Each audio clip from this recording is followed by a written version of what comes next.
Deerhunter is special because it's made from the heart and it's made for hunters by hunters.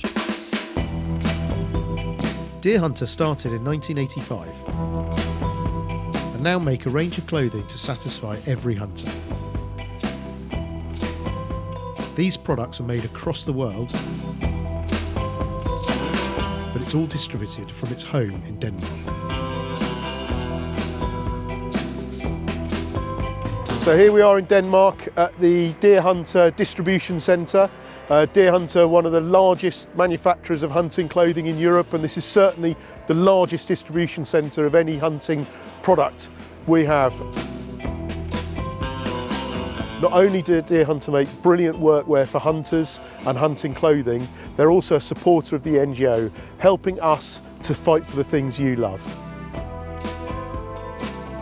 Today we're going to go into the warehouse and the distribution centre. We're going to look at the museum, meet some of the guys and learn about Deerhunter and Danish hunting.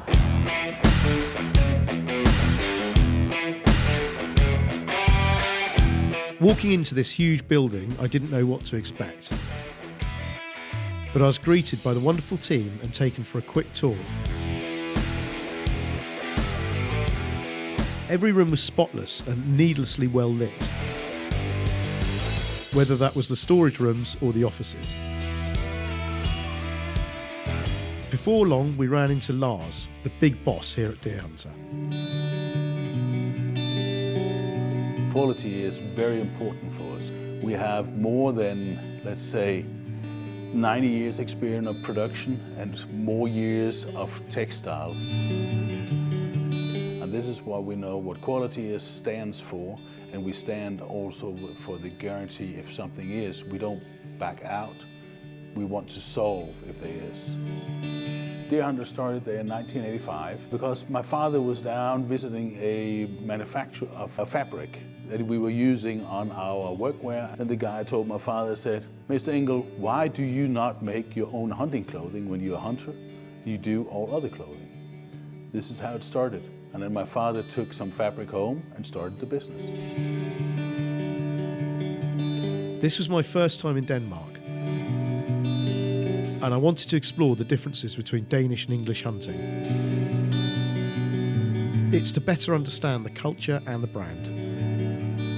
Part of this learning experience involved going on a Danish-driven pheasant shoot.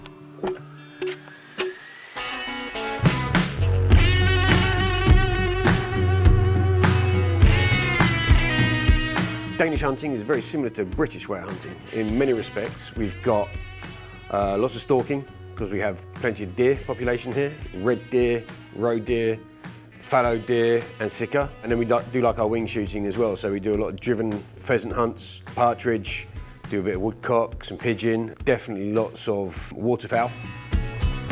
So basically the garments were designed and made for that to start with.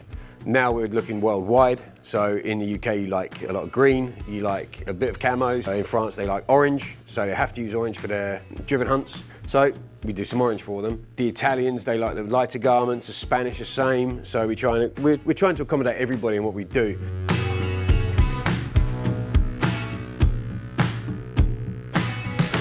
Shooting driven pheasants in Denmark is actually remarkably similar to the UK, but there are some nuanced differences that I found really fascinating.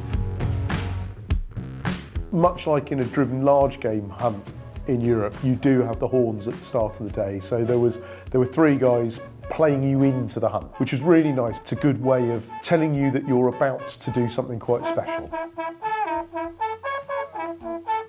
Much like in the UK, the guns all travel together in a tractor and trailer to each drive, which was particularly good because there was something like 6 different nationalities all shooting together. So during the actual day, it gave you a chance to compare experiences between what would have happened in Sweden or France and Germany. We could all discuss the differences and what we were expecting and what happened. The drives themselves are different.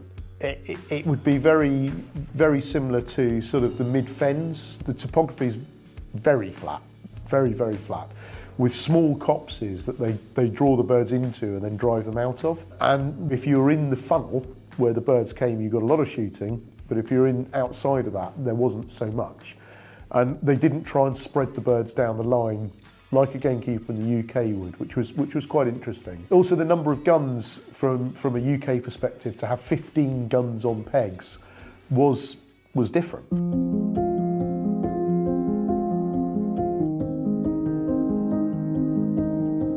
As everybody who hunts knows, respect for the quarry is really important, and all countries and all cultures show this in a different way. In Denmark, they use what much of the continent do, and it's the tableau of game at the end of the shoot day, where fires are lit and horns are played, much like at the start of the day and at the start of each drive, to play the tune of each species and sex a bird that was shot. We don't do that in the UK. We've got a different way of appreciating the game, and I found it really, really respectful. I did really enjoy that. But the thing I enjoyed most was that the guns are expected to shake the hand of every beater and thank them personally. That was something I'm really up for, and something I could take home and we should transfer to the UK.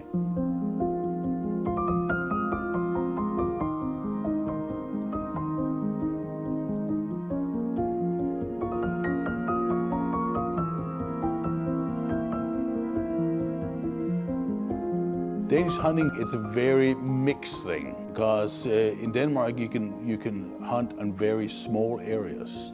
If you have 10 acres, you can go hunting with all your friends.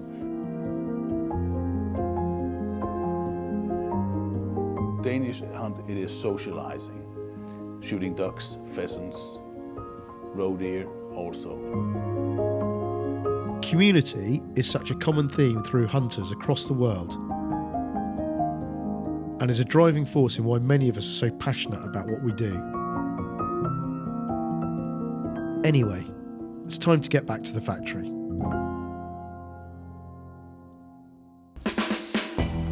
Deerhunter is a hunting brand, but the company behind Deerhunter, F. Engel, is much more than just hunting, which gives the company and the organisation the ability to produce more clothing of better quality at a more affordable price. All the stock delivered here is stored in boxes in the vast warehouse. But from here, its journey gets a bit more interesting. As Lars says, there are 3 things that people cannot resist: fire, water, and robots.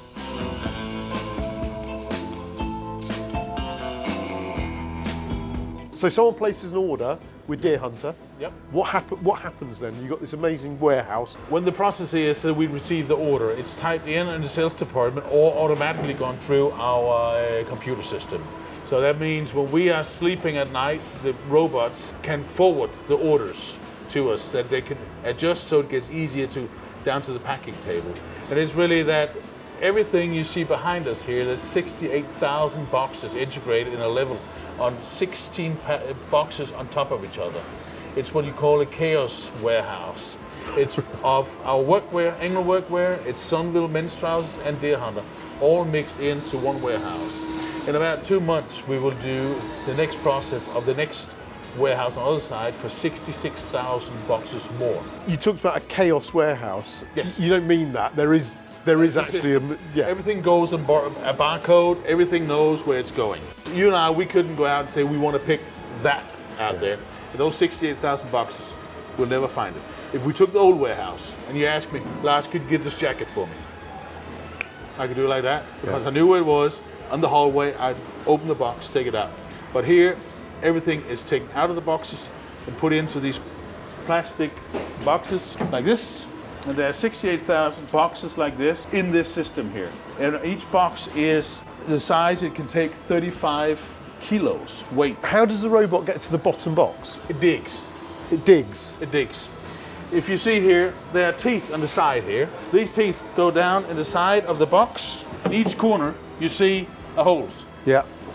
That means that this one goes down and takes in the corner, each corner, and it takes it up, and it drives it to the side, and it goes over, takes the next one. Until it finds the right one. Until it finds the right one, and if it takes the right one, it can drive off, and then its brothers come and put the other ones back. And And so this is how Deerhunter have brought their distribution network into the 21st century, creating an almost error-free system that sends products to every corner of the globe. But it's not all about robots. It's about people that work here too. I noticed you've got lots of staff and you know all the names of everyone here. I've noticed that as well. So. Almost all names, yes. Yeah. It's a family. Yeah. See, what my grandfather, he started many, many years ago. Each Christmas we have a Christmas celebration. A dinner also out here, everybody gets a gift also.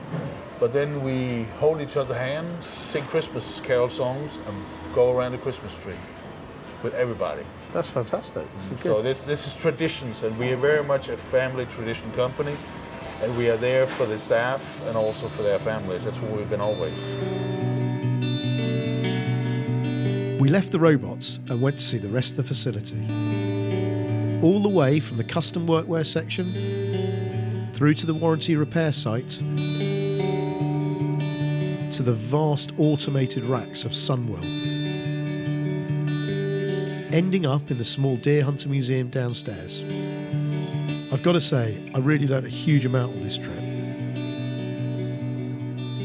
Production started in 1927 from my grandfather, and my father came in the 50s and started the men's fashion department. But really back, when we go further back, it was my great-grandfather. On the square in town, he had a textile manufacturer where he was making ladies and children's wear from 1888. Today we have about 195 people in Denmark employed, and we've had about 380 people in Lithuania, and we've got sales teams throughout Europe also. It's tough being part of a legacy like this because it's family, but also it's hard when it's family owned because you put a different energy and different care into it.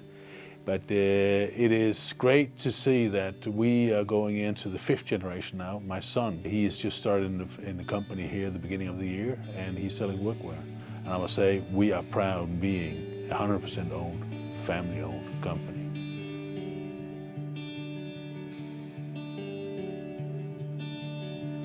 When you get invited to come and look around a warehouse, it's probably not one of the most exciting things that someone could ask you to do, but when the warehouse is in Denmark, to a place you've never been to before, that does change it. Having come here and seeing the business that is Deerhunter has been frankly extraordinary. There's also a real passion with the staff about the brand and the product, and Lars as well. He's unbelievably passionate about stalking, shooting, and the clothing he makes for people to do that. Deerhunter support the National Gamekeepers organisation for no other reason than they want shooting and hunting to continue around the world, including the UK, for generations to come. This is a brand that we're proud to be a part of.